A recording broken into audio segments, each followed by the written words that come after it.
Let us now make our voices heard.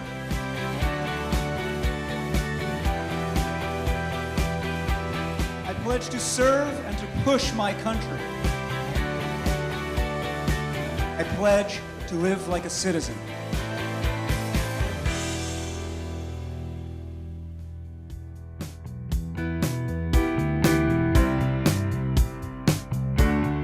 Thank you for getting up.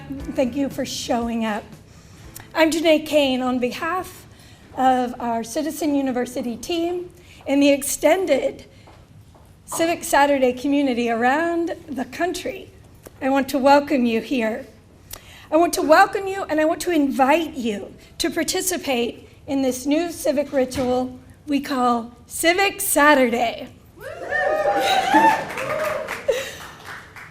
I want to talk to you a little bit about why we're here today and what we're going to be doing together. This is a community of people who recognize and feel the deep disconnectedness and cynicism in our current civic life. Maybe you feel it just in fleeting moments. Maybe you feel it most of the time. But for whatever reason, you came here this morning because you believe there is something you can do about it. We are the trustees of a republic in which every one of us can be said to come from the very same place. A few words scribbled on paper a long time ago. A grammar and logic of freedom and equality. A centuries-old habit of splicing our own roots into the roots of that language. The American overstory is e pluribus unum. The American understory is as complicated as your own heart and mind. Admit the complexity. Let it lead you to new forms of responsibility. Let it lead you to honor the living and the dead alike by living like a citizen, by showing up, by being at gatherings like this, by becoming literate in power and recommitted to character. That the man who will get up will be helped up, and the man who will not get up will be allowed to stay down. This rule may appear somewhat harsh, but in its general application and operation, it is wise, just, and benevolent. I know of no other rule which can be substituted for it without bringing social chaos. Personal independence is a virtue, and it is the soul out of which comes the sturdiest manhood. But there can be no independence without a large share of self-dependence. And this virtue cannot be bestowed. It must be developed from within. Never let yesterday use up too much of today.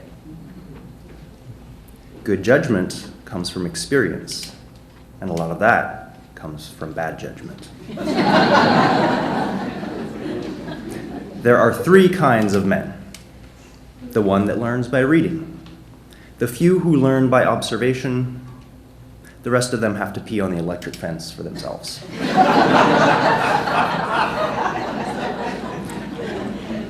Everybody is ignorant, only on different subjects. Never miss a good chance to shut up. That it is the duty as well as the interest of men to be useful to their fellows, having no particular reason to hate others, since he is neither their slave nor their master. The American's heart easily inclines towards benevolence. At first, it is of necessity that men attend to the public interest, afterward by choice. What had been calculation becomes instinct. By dint of working for the good of his fellow citizens, he in the end acquires a habit and a taste for serving them.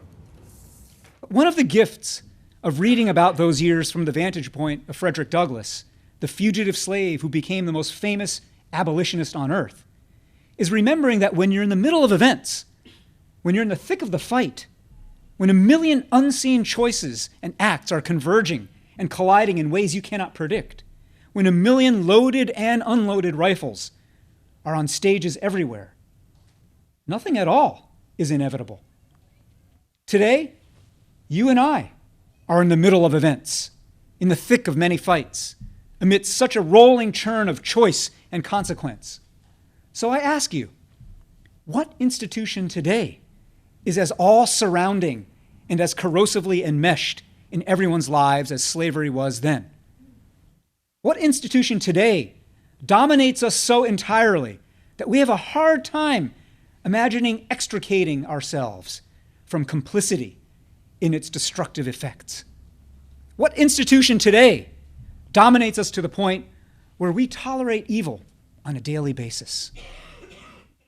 One answer that's become increasingly popular is neoliberal, carbon-spewing, inequality turbocharging, casino-style consumer capitalism.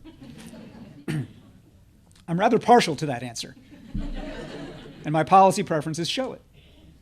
But another answer out there is this: neo-Marxist, liberty-stifling, enterprise-choking, millennial chic state socialism.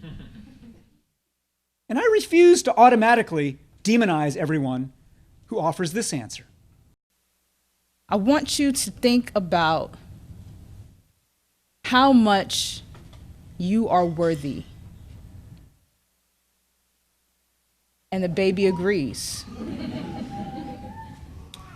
I want you to remember that you are worthy of rest, that you are worthy of peace, that you are worthy of time for yourself, that you are worthy to say no. You are worthy to say no. You are worthy to say no when it doesn't feel right. You are worthy to say no when you know that someone is not acknowledging your worth. You are worthy. You are worthy. You are worthy.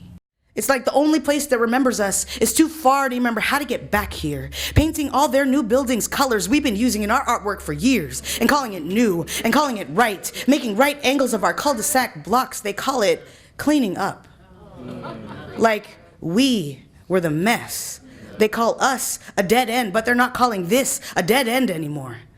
The city looks like an erector set of a child that wears a suit now, with a big office on the top floor of a building so high up he has no idea that people still live here. Do you know that people still live here? We've been living here ever since you redlined the rest of the city. We are still living, even if you didn't expect us to. Same cloth. The white robe, a length of rope, a pointed hat, hate symbols, material evidence of a message much louder than go back to where you came from. There are people here who will hurt you. A veiled threat that burns bright as any wooden cross in flames planted in the earth as if to stake a claim.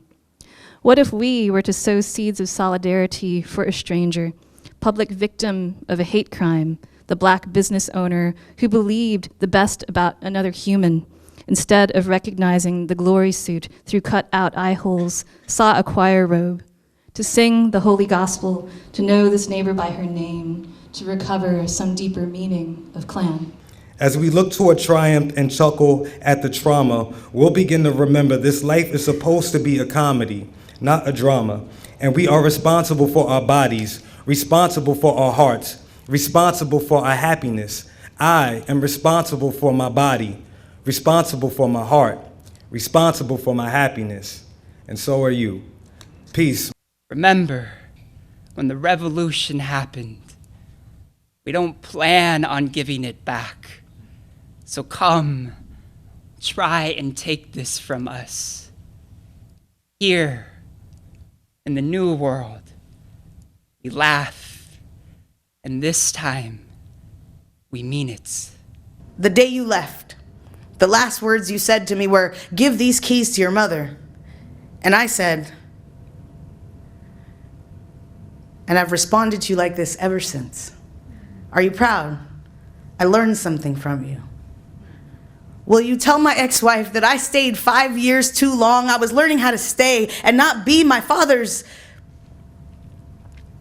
Will you tell my friends that I don't know how to tell them how I'm feeling because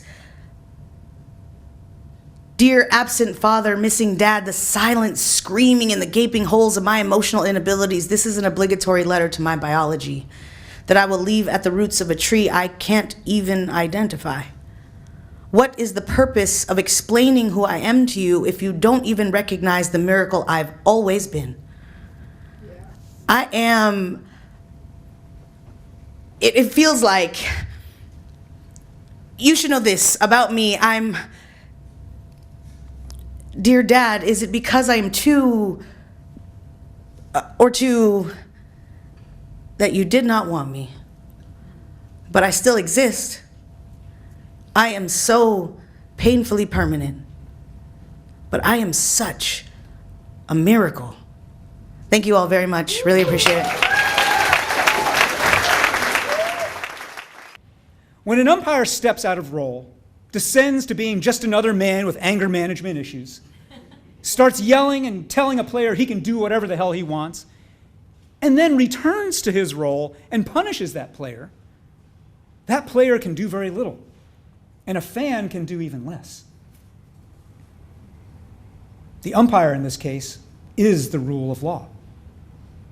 But when a president or any political leader acts irresponsibly to undermine the rule of law and give permission to other cynical political actors who wish to further erode civic norms, a citizen can do a lot, and a group of organized citizens can do even more.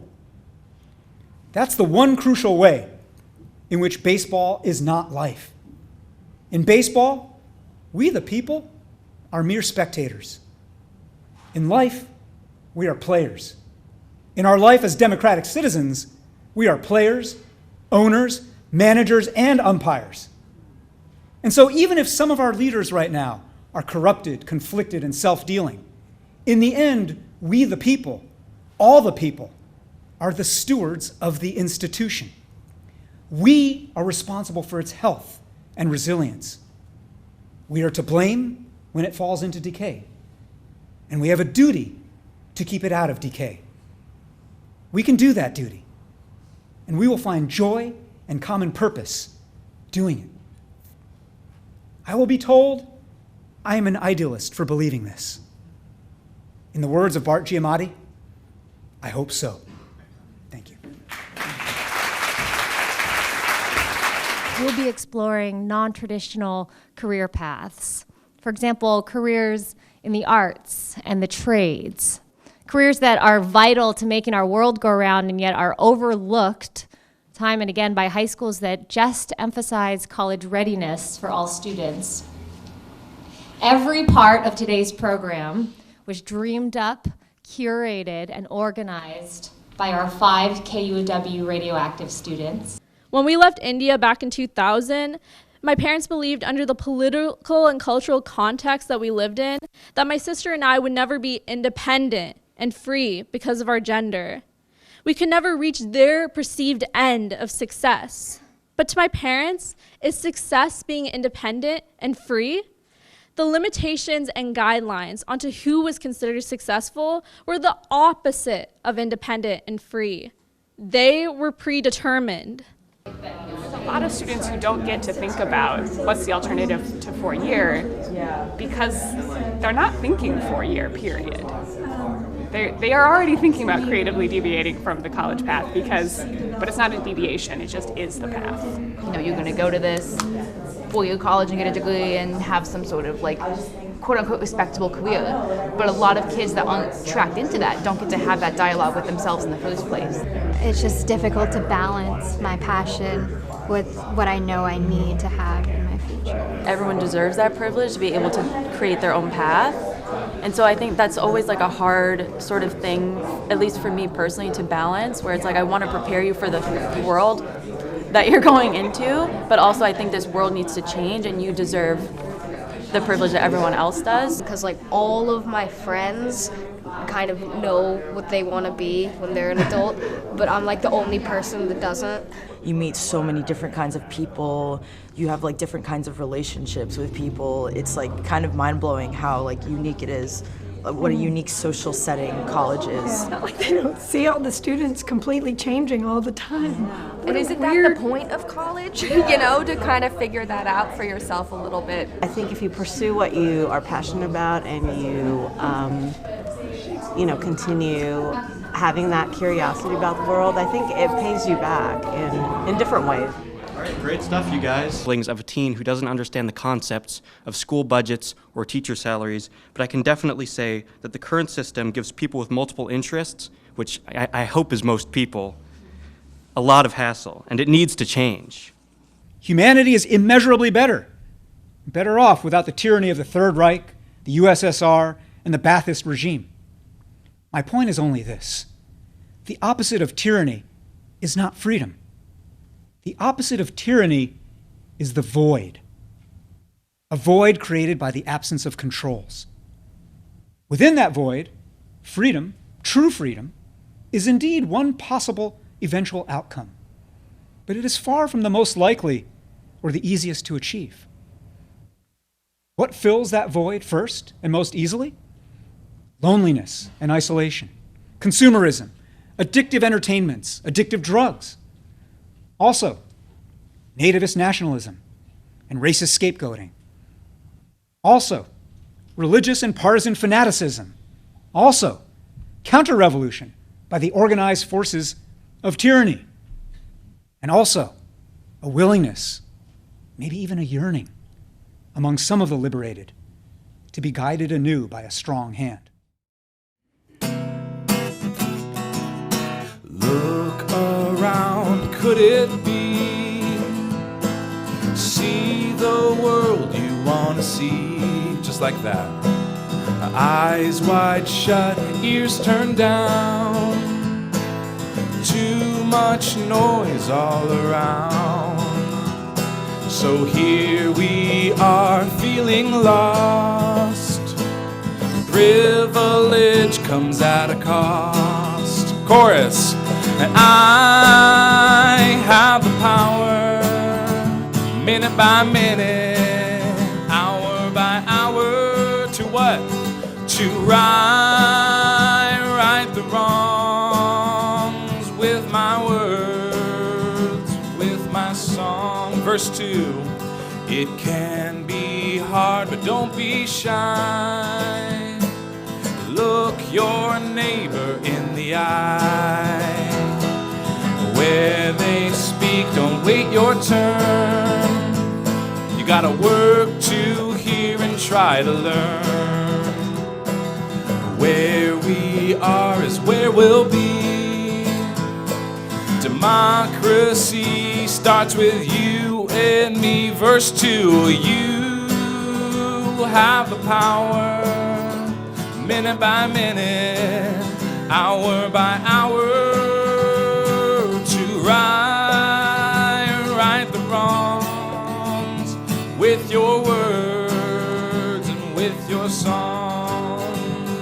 So where are you from and where have you been? What's your passion? Let's begin. Our differences are just skin deep.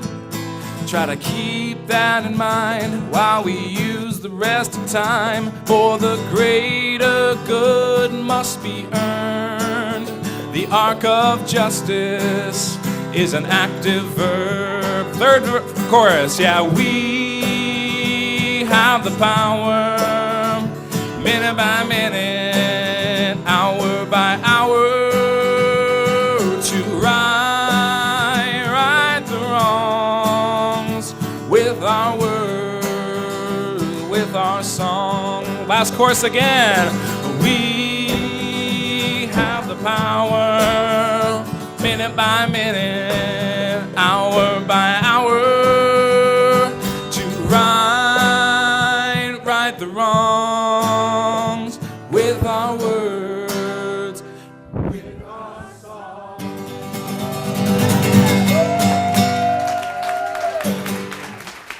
Thank you. Bill Clinton once said, "There's nothing wrong with America that can't be fixed with what's right with America." True in theory. But whether the fixing will in fact occur, whether that potential for a net positive outcome is ever achieved, depends on what you and I choose to do.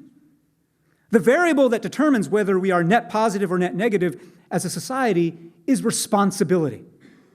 The responsibility or irresponsibility of a single leader can't make or break a society. Barack Obama and Donald Trump are proof of that. It's whether we who are the people are a responsible people in our countless everyday choices. As soon as they get here, the existing members of that culture reach and say, oh yes, you're one of us, come in. And if you aren't already a member of that culture, then it can be very difficult to find location. Like your first question, or the first question, what is community? I can say 4 or 5 different communities that I belong to because I've made a home within these 4 or 5 different communities. I don't have a single community. It's a culture of like you accomplish and you do all the time, and that's the measure of success in America. And so then we think about like all these different things in really like stark terms of like individual success. So it's a sort of a mindset that you get what you need, but you also have to worry about the rest of the community. If you're thinking about only your own profit, the collective community is not going to prosper. You have to think about everyone else, but so many people have tunnel vision. Most of my students didn't even know that the Japanese internment had even happened. They had no awareness whatsoever. And there were so many historical events that are so important to understanding why things are the way that they are in this country, why there's, tension and strife, and if you don't have that awareness, I should be looking for those places of commonality and, building on them a little bit rather than always assuming that we're just so divided in how we think. Just finding myself being willing to be open and listen to their point of view is a change for me. Maybe like reach out to people instead of just fear them. I think I should not assume that I can't understand, but maybe at least to say, okay, I hear you. And if you don't do that, then you can never really address some of these core problems that face this city and this country. And maybe if we can build from there, we might discover that actually we have a lot in common and care about a lot of the same things. What is it that we need to do individually, as well as a community, or as well as the city of Seattle, to engage ourselves in a direct way? I do want to get involved, I'll do campaigning, all that kind of stuff, but I'm also worried, what if what I'm fighting for isn't correct? What if what I'm fighting for isn't what I'll believe in? Good right now to come here to kind of share ideas, but I would like to kind of step in a little bit further. I just don't know how. Like for me, I'm going to commit to looking towards myself and how these structures around me allow me to be the person that I want to be. Sometimes this kind of common feeling, you help each other, you support each other. That's actually more important to your life. I just thought somebody's going to write a letter. And then I thought, how do I know somebody's going to write a letter? So I did it, and it was really crossing a threshold of responsibility to feel like, why not me? Right, instead of letting somebody else do it. Yeah. So there's a difference between taking responsibility and serving your community, because you're serving your needs is serving what's an existing lack, the void. That's what he's talking about. And taking responsibility is building infrastructure and creation. And I'm still very new to this. I mean, November was my first one, so I'm still kind of learning the ropes. But this is some of the most meaningful conversations I've been a part of have been with this group. Douglas remembered that to choose freedom is to commit to a course far more demanding than liberation. It is a course of citizenship. Citizenship means embracing the tension in Douglas's voice between self-help and mutual aid. Citizenship means knowing that sometimes one is more appropriate than the other. It means recognizing that if someone has a worldview that operates in one register only, whether it's all markets or all government, you should be dubious. Citizenship means that sometimes you must act like a single-minded advocate who who can't be bothered with complexity, but doesn't have the burden of deciding. And sometimes you've got to act like a president or a mayor who can't escape complexity and who must decide. Citizenship means knowing that sooner or later, every society will get educated in civics. So you might as well get that education early on in a classroom rather than later on in a crisis. Finally, citizenship means today, as it did when Frederick Douglass gave his 1876 memorial oration about Abraham Lincoln, that each of us must summon the moral courage to call out hate and hypocrisy and summon the moral humility to see both in ourselves. The path from slavery to liberation to freedom is a path not of law and policy first, but a path of culture and norms and simple habits of the heart, reinforced by infinite choices by countless people to take ownership of ourselves and of our country. Walk that path. Let's walk it together. We are free to do so. Imagine it not costing anything that you can enjoy civil and political rights, that you are free from outside domination, that you are not judged by your nature or being. You are able and capable to choose. You are relieved from lack, especially anything that is burdensome. You are not bound, confined, or detained by force. There are no restrictions, no system that is opposed to you. You are not refused, blocked, or turned away by the structure of qualifications. You are not being used or occupied. You are not being hampered with or impeded.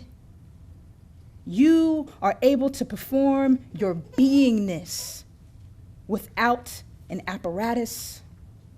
There is no bondage here.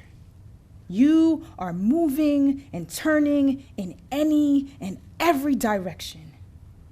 You are the wind that blows. You are the rain that falls. You are the birds that eat. You are the sun that shines. And you are the moon that beams. You are free. You are free. You are free. You are free.